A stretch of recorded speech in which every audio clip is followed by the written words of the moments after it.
Yo, balik lagi sama gue di channel Berarti. Dan ya, pada kesempatan kali ini seperti biasa ya, kita akan update untuk market crypto khususnya Bitcoin dan juga Matic. Ya, kemarin itu di request video kemarin tuh ada saya bahas Bitcoin dan juga AAV.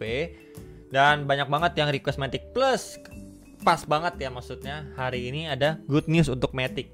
Ya, jadi sebelum kita bahas Matic pasti kita bahas dulu market overall, baru Bitcoin, baru habis itu Matic gitu ya di video kali ini. Fear and Greed Index ini berada di level 50 dan dari kemarin tuh 40-an, sekarang udah beranjak naik dan hari ini market lumayan hijau ya. Nih, walaupun ya ada beberapa koin juga yang balik koreksi seperti ini, ada TRX ya, ini balik koreksi tapi overall hijau sekitar 2 sampai 5%-an. Oke. Dan ya Matic hari ini juga lumayan sih, teman-teman. Hari ini Matic itu lumayan karena ada kabar lumayan baik gitu ya. Ini Phantom juga lumayan, ini Theta juga lumayan naiknya gitu ya. Ada Floki juga. Oke, BTT juga nih ya, koin Majapahit juga teman-teman. Kemudian kemarin udah bahas untuk AV juga. Kita lihat dulu untuk liquidation heatmap Bitcoin dulu seperti apa. Ya, sekarang ini memang per 24 jamnya tebal di bagian atas di 61.800-an sampai 61.900-an dolar. Itu ada liquidation cukup gendut di bagian situ. Ya, jadi waspada, bisa aja harga visit lagi di situ untuk revisit kembali. Jadi maksudnya waspada untuk yang melakukan sell short gitu ya, bisa dipantau. Untuk bagian bawahnya itu cenderung kosong ya. And then kita lihat per 3 harinya gimana. Per 3 harinya ini yang tebal di bagian bawah ya, belum kejemput juga. Orderan tebal di 58.400 dolar. Jadi waspada sekali lagi, mengingat besok masih ada Jerome Powell speech gitu ya. Jadi bisa perhatikan untuk atas bawahnya. Biasanya kalau dia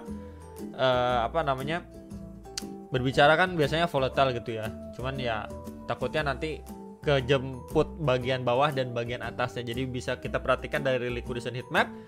Oh, kira-kira bagian yang gendut yang sekiranya bisa tervisit kisaran berapa sih. Nah, kurang lebih seperti itu gambarnya. Makanya kita bisa menggunakan salah satu indikator bantuan, yaitu adalah liquidation heatmap untuk Bitcoin dari coinglass.com. Kemudian kita lihat juga untuk ETF low Bitcoin juga ya. Ini terpantau sih masih lumayan kondusif ya. Ini semenjak 15 Agustus sampai per 21 Agustus ini ya, udah hampir 1 minggu terakhir ini ya, ini masih aktif lumayan lah melakukan pembelian. Walaupun ya beberapa sebelumnya ada melakukan penjualan nih, tapi udah mulai transisi menjadi beli ini pada per 15 Agustusnya gitu ya. Cuman ya untuk Grayscale masih terus jualan teman-teman ya. Cuman ya porsinya di sini cukup kecil per 20 dan 21 Agustusnya. Kemudian kita lihat dulu untuk si Bitcoin secara daily. Nah, daily sebenarnya dia bagus banget ya. Daily ini udah akhirnya udah breakout teman-teman ya. Sudah breakout terhadap si trendline resistance plus dari kita mau bilang channel juga bisa atau Burning West juga bisa gitu ya. ABC ya kemarin berarti invalid teman-teman ya. Tidak sampai untuk I-nya. Berarti kan ABC di I gitu ya. Itu nggak sampai bagian bawah, dia udah break duluan, berarti ya cuman ABC corrective pattern aja. Kemudian di sini sideway dulu dan akhirnya mampu closing di atas trendline resistance ini, walaupun masih reject nih di area supply box merah di sekitar 61.600-an dolar gitu ya. Ini reject dan closing di 61.150-an dolar. Next candlenya tadi ini sempat lanjut koreksi sampai 59.700-an dolar ya, plus testing nih terhadap trendline resistance sebelumnya dan juga EMA 21 ya. Kemudian mantul lagi nih sampai 60.900-an dolar. So malam ini masih ada news event juga, kemudian besok juga ada, jadi waspada teman-teman. Jadi kalau memang secara teknikal sebenarnya dengan pemantulan ataupun reaksi yang cukup signifikan seperti ini lebih mencondong ya, atau probabilitasnya itu lebih besar untuk dia bisa melanjutkan kenaikan ke sekitar ataupun di atas 63.000 dolar untuk si Bitcoin ya. Cuman balik lagi, besok adalah hari yang krusial dan perlu sekali diwaspadai. Hopefully banget Jerome Powell nggak hawkish malah dovish gitu ya. Market bisa berada di atas level 63.000 dolar untuk si Bitcoin secara daily. Jadi untuk secara daily overall dia udah break, udah bagus banget ya di sini. Ketika dia drop ya, break high sebelumnya, turunnya korektif banget. Kita bisa lihat ya, ini waktu dia drop kemudian mampu take out dari high sebelumnya aja, kita bisa lihat nih 1, 2, 3, makan 3 hari doang teman-teman ya untuk balesin. Kemudian ini 1, 2, 3, 4, 5, 6, 7, 8, 9, 10, 11, 12, kurang lebih ya ongoing 2 minggu lah waktu dia koreksinya itu korektif banget teman-teman di sini, dan akhirnya mampu break per tadi pagi ya. Tinggal kita lihat follow up-nya. Kita lihat time frame 1 jamnya gimana. 1 jamnya ini clear banget, lebih jelas lagi ya. Di sini kita bisa gunakan sebuah trend resistance juga, sama ya tuh. And then di sini sempat di testing ya, dan sekarang posisinya sih lagi mantul. Di sini adanya converse juga nih secara time frame 1 jam MA21 plus trend resistance ini. Ya, jadi memang next lagi terdekat pasti di area supply di sini di sekitar 61.400-an, 61.500-an dolar. Sebelumnya yang mana ini mendapatkan reject terus-terusan. Tuh, di garis ataupun di box ya warna orange. So, ketika memang 61.500 ini mampu di take out, ya benar-benar mampu di take out, bukan cuman sekedar dia closing di atas kemudian next candle-nya langsung merah seperti ini, enggak teman-teman ya. Dia closing cukup tebal seperti ini kemudian next candle-nya itu kecil-kecil atau bertahap, teman-teman. Ya itu yang perlu kita lihat sekali lagi. Jadi kurang lebihnya seperti ini. Nah, dia mampu take out and then koreksi maybe berapa candle dulu, and then boom lanjut naik lagi ya untuk ngetes next target di 62.100 sampai 62.300-an dolar.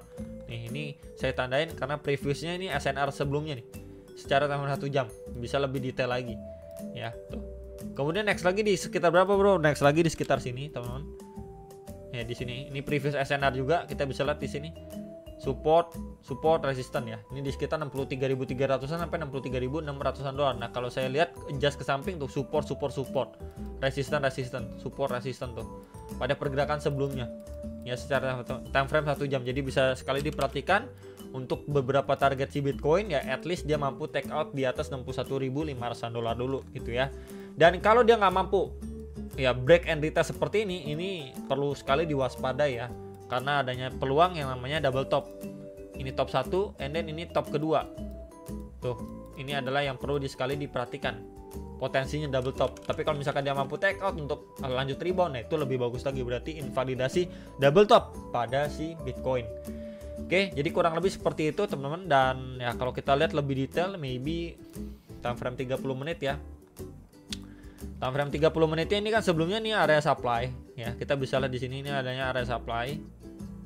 Ya, sekarang ini posisinya sih memang di take out teman-teman. Tuh, sebelumnya support juga. Ya di 60.800-an sampai 60.900-an dolar. So, kalau memang area ini masih kuat dipertahankan, ya minimal Bitcoin masih lanjut naik lagi, push sekali lagi lah, baru nanti kita lihat reaksinya apakah koreksinya itu korektif atau reject strong lagi terjadi pada si Bitcoin jelang rilis data nanti malam atau bahkan besok gitu ya. Ini untuk si Bitcoin di lower time frame. Dan Matic gimana? Matic ya di sini save the date ya. Matic ini mau migrasi ke Pol. Jadi nanti mungkin namanya bukan Matic lagi tapi Pol. Nah di sini ini dari Polygon.technology ya. Jadi nanti ini pada 4 September setelah penantian yang lama untuk upgrade ya dari Matic ke Pol ini berlangsung. Kemudian untuk initial phase-nya ya Pol ini menggantikan Matic sebagai native gas dan staking token untuk Polygon POS network. Jadi nanti berubah nih, menggantikan ya, Pol itu menggantikan Matic nih. Ini kemudian di sini untuk upgrade-nya tanggal 4 September ya. Kemudian untuk holder Matic di Polygon POS ini nggak usah melakukan apa-apa ya nih tuh. Tapi untuk holder Matic di Ethereum ya di sini kita bisa lihat ya Polygon ZK EVM dan di CEX ya itu harus melakukan migrasi. Ya kemudian di sini testnet untuk migrasi akan berlangsung ya pada 17 Juli ini pertama kali ya teman testnetnya. Kemudian Matic Staker ya dan Delegators pada Ethereum ini nggak usah melakukan any action, nggak usah melakukan apa-apa. Kemudian kita lihat dulu bagian bawahnya tadi ada yang ini ya di sini untuk Matic on Polygon POS ya di sini nggak usah melakukan apa-apa nih, no action. Kemudian untuk Matic di Ethereum tentu yang tadi ya perlu melakukan migrasi, so migration kontrak. Kemudian kita lihat lagi di bawah nah ini ya ini untuk khususnya Matic holder ya pada Ethereum. Di sini migrasi pada DEX agregator nih, some the apps have ya. Jadi ini untuk beberapa di apps ya, ini khususnya DEX ya pada jaringan Ethereum. Contohnya nih ada Kyber, CoSwap gitu ya. Jadi teman-teman bisa sekali diperhatikan mungkin yang punya Matic itu harus melakukan migrasi terlebih dulu ya, khususnya yang ada di DEX-nya nih, DEX-nya Ethereum ya. Kurang lebih seperti itu teman-teman untuk update-nya sekarang. Jadi ini adalah mungkin hal yang ditunggu-tunggu. Ini adalah salah satu contoh juga pada video lalu ada yang nanyain PP itu bagus atau enggak, waktu itu juga sudah saya jawab beberapa kali. Dan ini menjadi contoh nyatanya. Setidaknya kalau misalkan kalian beli sebuah koin atau token, kemudian koin atau token ini melakukan update terus-terusan gitu ya. Contoh Matic seperti ini, setidaknya buat teman-teman itu merasa hati lebih lega. Oh ya, rupanya koin yang gue beli ini masih up to date ya, masih running projectnya ya. Dengan seperti ini berarti kan bisa meningkatkan probabilitas ya untuk investor bisa nanam lagi duit di koin ya, di project koin yang kalian beli gitu, yang akhirnya nanti bisa semakin bertumbuh, dan harapannya memang harga akan mengikuti pertumbuhan dari project tersebut. Kurang lebih seperti itu kan teman-teman, simpelnya. Jadi kalau misalkan kalian lihat ataupun kalian beli koin dan koin itu nggak ada update, nggak ada project lanjutan, adem ayem aja, 1 bulan kalian tungguin, 3 bulan, 6 bulan, 1 tahun nggak ada kabar, nggak ada update, wah itu udah harus dipertanyakan gitu. Ini koin benar-benar masih lanjut atau udah cuman jadi koin kosongan aja gitu ya. Jadi ini sebuah contoh nyatanya. Dan ya untuk price action Matic juga ini kita bisa lihat ya, ini kan pembahasan Matic, sebenarnya saya bahas Matic itu udah lama ya, Polygon itu udah cukup lama teman-teman, lebih dari 1 bulan deh saya udah nggak bahas Matic lagi ya, kalau nggak salah teman-teman ya.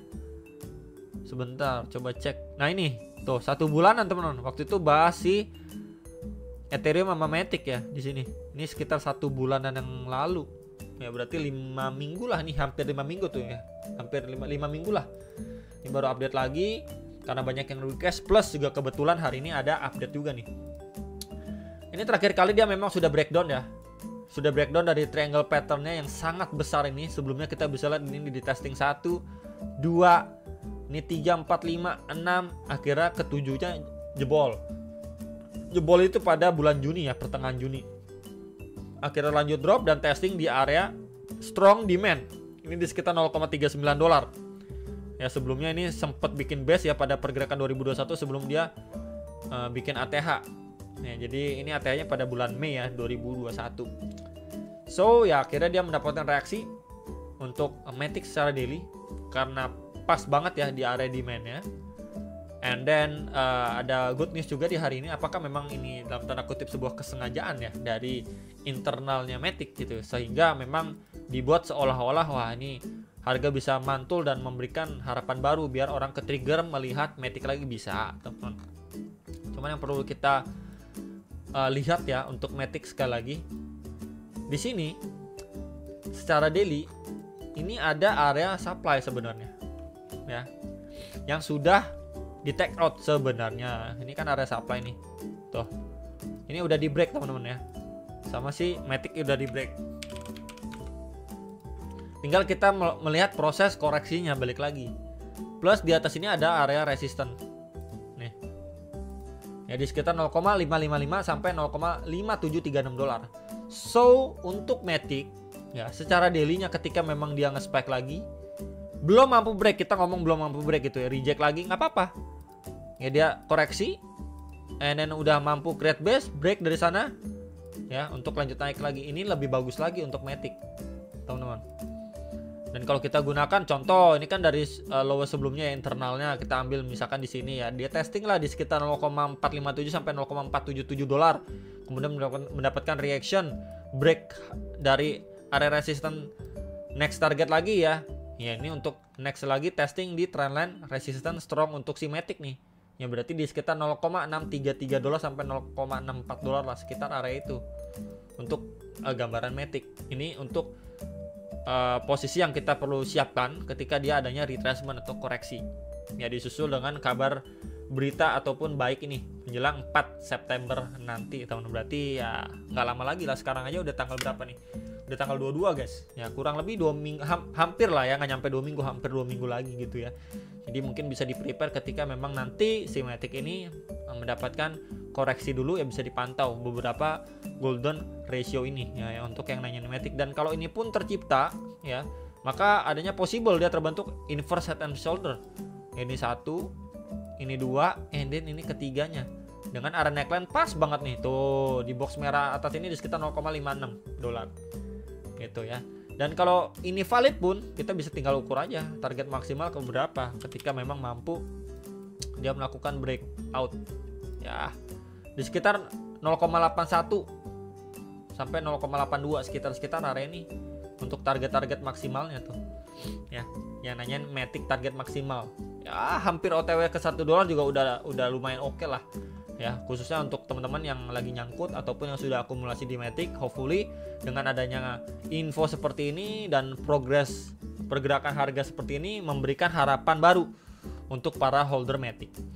Kemudian kalau kita lihat ya sebentar teman-teman, ini adalah outlook lain sebenarnya ya, either dia mampu take out atau memang dia reject lagi ya. Di sini ada rising wedge, akhirnya dia breakdown dan ya udah testing ya bahkan sampai $0,38 nya. Kita lihat di lower time frame sebentar. Ini biarin dulu. 1 jam. 1 jamnya gimana, Bro? 1 jamnya sebenarnya dia di sini bisa kita tarik juga sebuah garis ya, trenan resistance and then support. Dia terbentuk mini rising wedge dan memang sekarang posisinya sudah breakdown. So, time frame 1 jam kita bisa pantau area ini. Ya. Saya tandain dengan box warna putih. 0,514 sampai 0,5186 Ini dulu ya, ada EMA21 juga secara time frame 1 jam. So kalau area ini nggak mampu untuk bertahan ya, dipertahankan sama Matic, kita bisa pantau beberapa next area ya, seperti $0,499. Kemudian next area demand di sini ya, sekitar 0,477 sampai $0,48 ya. Ini adalah beberapa area kalau kita lihat secara time frame kecil 1 jam, apakah memang trennya itu masih sestrong itu, akhirnya dia mampu ya untuk mantul lagi, atau memang dia akan mengambil fase koreksinya dulu gitu ya. Dia masuk ke fase koreksinya baru mungkin adanya rebound ya, kurang lebih seperti itu ya. Untuk si Matic bisa sekali diperhatikan beberapa key level dan areanya, dan ya menjelang news event malam ini. Palingan itu aja teman-teman yang bisa saya update ya untuk Bitcoin dan juga Matic. Jangan lupa untuk kalian bisa request lagi next altcoin yang bisa ataupun mau saya bahas apa lagi. Itu aja palingan dari saya, hopefully bisa terbantu, dan sampai jumpa untuk next video.